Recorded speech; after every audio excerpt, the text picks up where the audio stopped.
Why did I receive a letter from my late mother-in-law? I was shocked as I looked at the envelope that had just arrived in my home mailbox. The letter was from my mother-in-law, who we had just buried yesterday. She had always been very kind to me since I married her son, and I loved her a lot. We often went out to eat, enjoyed shopping trips, and became close like friends despite being different ages. Her sudden death left me heartbroken, and even after her funeral, I was still struggling to accept that she was gone. Getting a letter from her during this sad time was a huge surprise. I quickly opened the letter and found something unexpected. My mother-in-law had asked a temple priest to send me this letter after she passed away. The letter told me to find a secret compartment in the family's old chest and reveal the hidden door. It gave detailed instructions on how to open this hidden door and made it clear I should do this alone. Seeing that my brother-in-law, his wife, and their kids were all out, I rushed to my in-laws' house.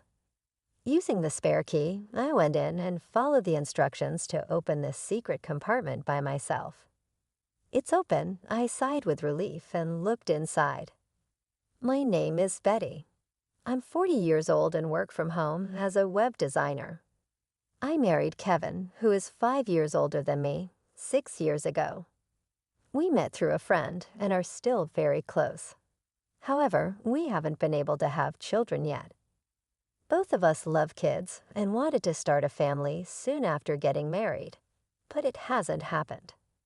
I used to feel very sad about this, but there was always someone who was kind to me despite it all. My mother-in-law.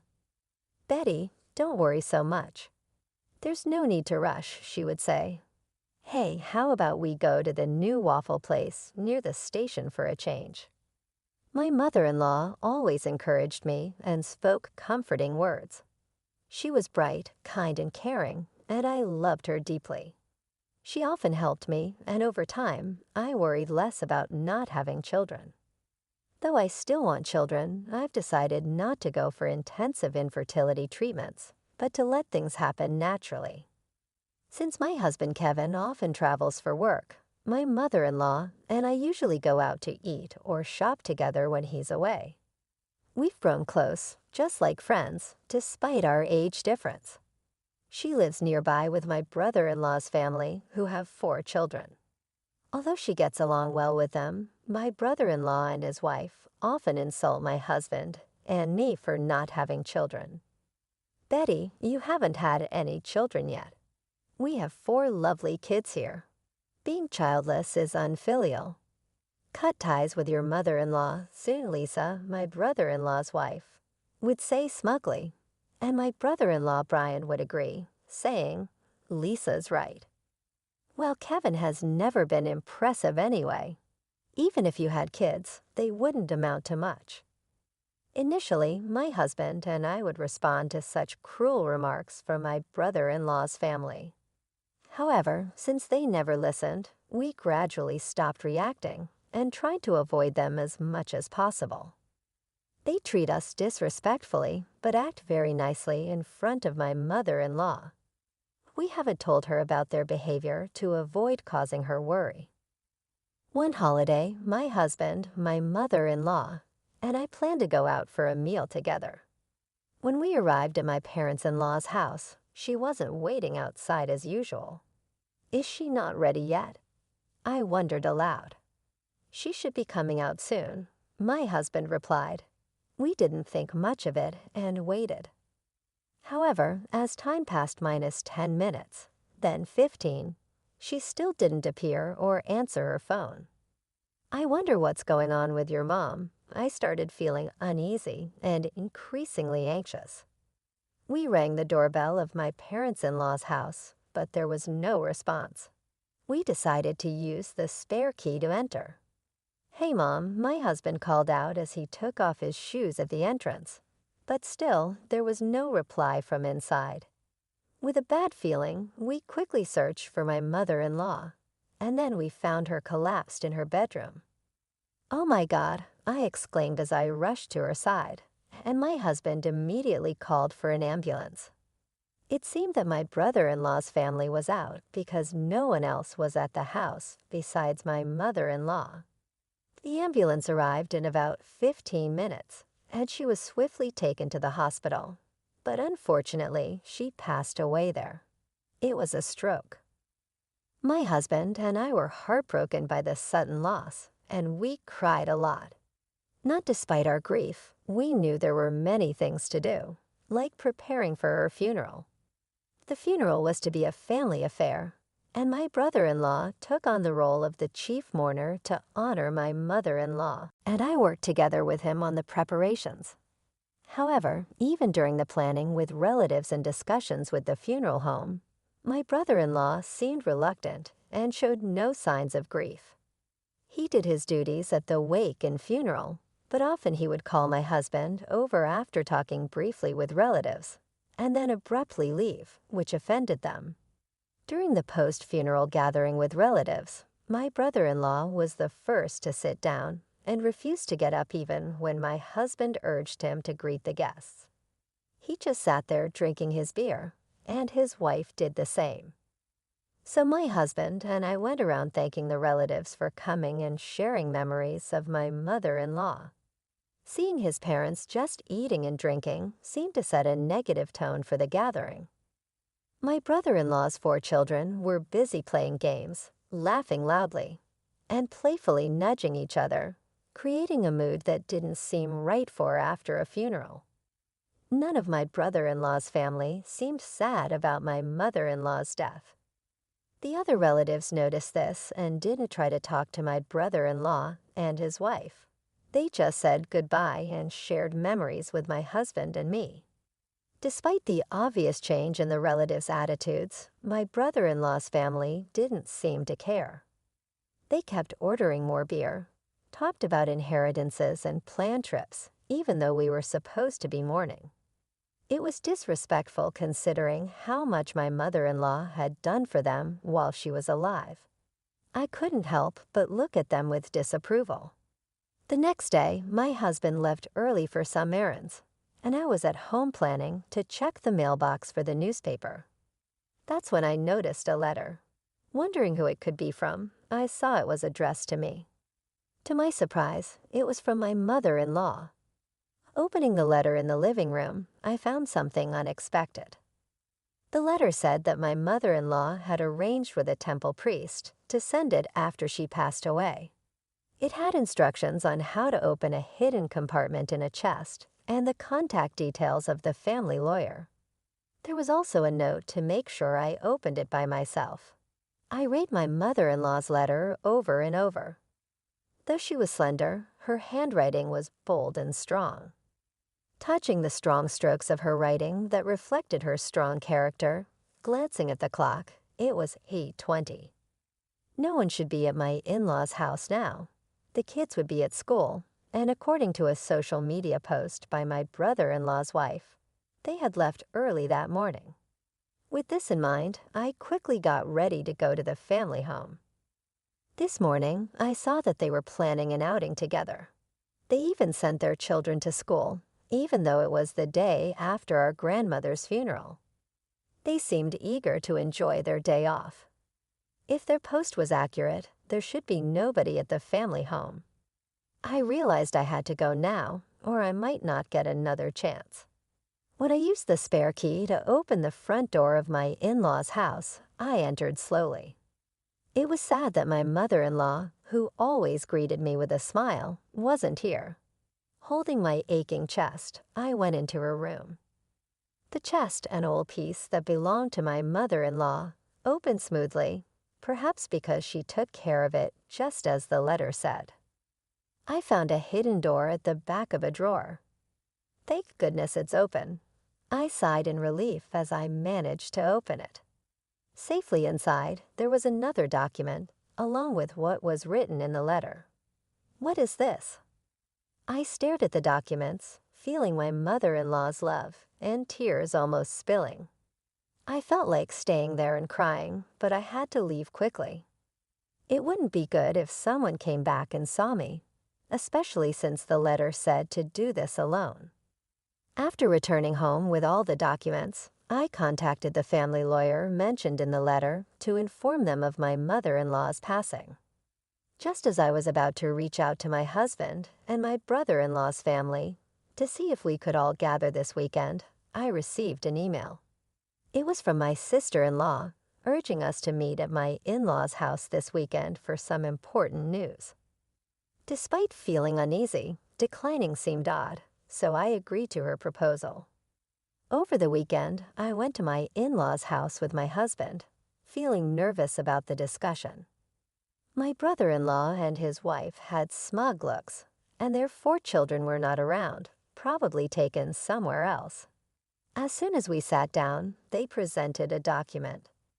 "This is the will left by my mother-in-law," my sister-in-law announced loudly. The signature on the will was indeed my mother-in-law's, and it stated that all assets would go to my brother-in-law and his wife. See, it's written here that we get everything. So unfortunately, you won't get any inheritance. Too bad, huh? My brother-in-law laughed mockingly, his expression ugly, while my husband looked bewildered. I stood up quietly and brought in the lawyer who had been waiting outside. Who is this?" My brother-in-law and his wife asked, puzzled by the sudden appearance of the lawyer. My husband, who didn't know the lawyer was there, was also surprised. "This person is the lawyer whom my mother-in-law trusted during her life," I explained briefly. My brother-in-law and his wife looked confused and then angry. "Why did you bring a lawyer here?" they demanded. "It's part of my mother-in-law's instructions.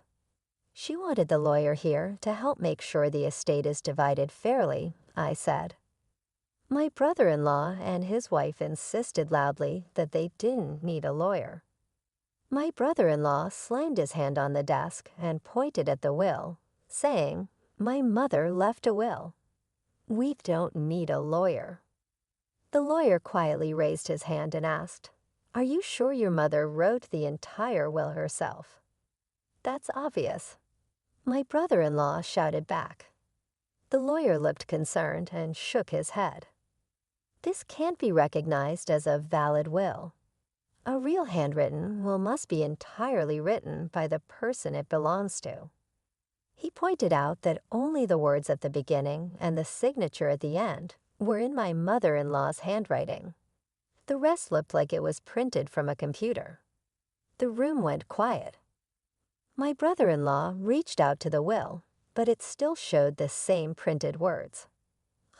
Suddenly my husband said, "Why is the back of the paper so clean?" I looked closely, and indeed, there was something odd. The handwriting in the signature section is different from the rest. Could this be forged? I wondered aloud. My brother-in-law and his wife trembled at the lawyer's observation. "What are you talking about? We wouldn't do such a thing," they stammered. "Why are you so nervous if it's not forged?" the lawyer cut in. "Forging a will is a serious crime." Hearing this, my brother-in-law and his wife turned pale. Despite their agitated and confused excuses, the lawyer delivered the final blow. "Betty has a notarized will, so your will is invalid." "What?" My brother-in-law and his wife gasped, their eyes wide. "We never heard of that," they said. In the letter I received from my mother-in-law, she mentioned that she hid a notarized will behind the hidden door of the chest. We didn't know about this earlier. The letter not only told us where she hid the will, but also explained why she made it and why she told me about it. My mother-in-law had been feeling her health decline and had prepared the will because she probably suspected that my brother-in-law and his wife might tamper with it. I thought she didn't know their true nature, but it seemed she had a sense of their greed. The notarized will stated that the assets would be divided equally between my brother-in-law and my husband. This surprised my brother-in-law and his wife, and their eyes went wide. Then my brother-in-law suddenly shouted, claiming he should be the beneficiary of our mother's life insurance as the eldest son. I calmly responded that the life insurance certificate was also with me, as per my mother-in-law's trust, and the beneficiary was me, not him. Inside the hidden door, there was not just the notarized will, but also the life insurance certificate. My brother-in-law and his wife couldn't believe it. They kept saying they knew nothing about this. The lawyer explained that changing the beneficiary of a life insurance policy doesn't necessarily require informing the original beneficiary. My brother-in-law was upset and slammed the table. My husband turned to me, anxious, and asked when his mom had entrusted these things to me. I smiled and explained that it was written in the letter from his mother. She had wanted to tell him too, but she was worried that if both of us knew, his brother and sister-in-law might become suspicious, so she trusted only me with the information. While my husband and I were talking, my sister-in-law burst in hysterically. She couldn't accept that we, who hadn't even shown her children to my mother-in-law, would inherit her estate. "This is ridiculous," she exclaimed. "I can't accept this at all." My brother-in-law chimed in, his face there, just for her inheritance, splitting it equally. "Don't make me laugh," he continued. "The inheritance is all ours," my brother-in-law asserted. My sister-in-law joined in, shouting and adding to his selfish claims. "We have 4 children as compensation for you not showing my mother-in-law any grandchildren. You should give all of her inheritance to our children for their future. We have shown her 4 grandchildren, so we are much more deserving than you." Despite my sister-in-law's aggressive tone, I stayed calm. "What you're saying doesn't make sense." "Please calm down," I said. My calm demeanor seemed to infuriate her even more. "Your calm attitude annoys me so much. Just give us the money already. You're a useless, childless woman," she yelled, lunging at me. My husband and the lawyer stepped in, but before they could stop her, my sister-in-law punched me in the head. "Ouch!" I cried out in pain. She had several large rings on her fingers, so it felt like being hit with makeshift brass knuckles. "Stop it." My husband and the lawyer pulled my sister-in-law away, but she tried to reach for me again in her agitated state. "Give us the inheritance. I deserve it all more than you do. I have 4 children," she shouted, her eyes bloodshot and her face twisted with anger. My brother-in-law egged her on, encouraging her to hit me more. Enraged, my husband called the police.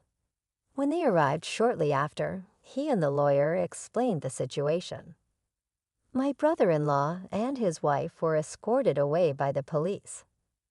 My husband and I thanked the lawyer and decided to send him home for the day. What was supposed to be a discussion about creating an estate division agreement turned into a chaotic ordeal. My husband and I agreed to bring a gift of apology another day. He was deeply concerned about me being hit by my sister-in-law, but seemed relieved when I told him the headache had completely subsided after the tumultuous events. "It's been quite an intense time," I murmured. Then, unexpectedly, my husband brought up something else.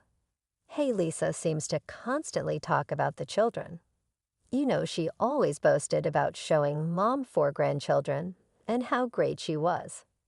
Don't you think she's overly fixated on money?"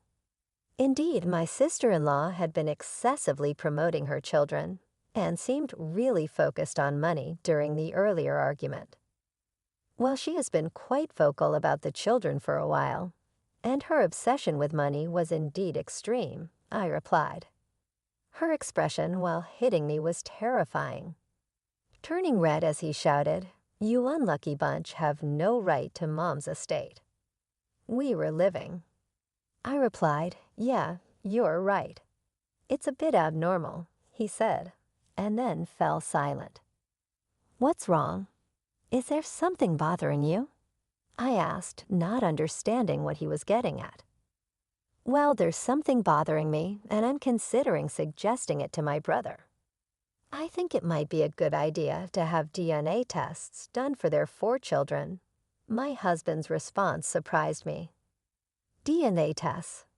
Yeah, and I'm also thinking about proposing a background check on Lisa. Something doesn't sit right with me, it's just a gut feeling.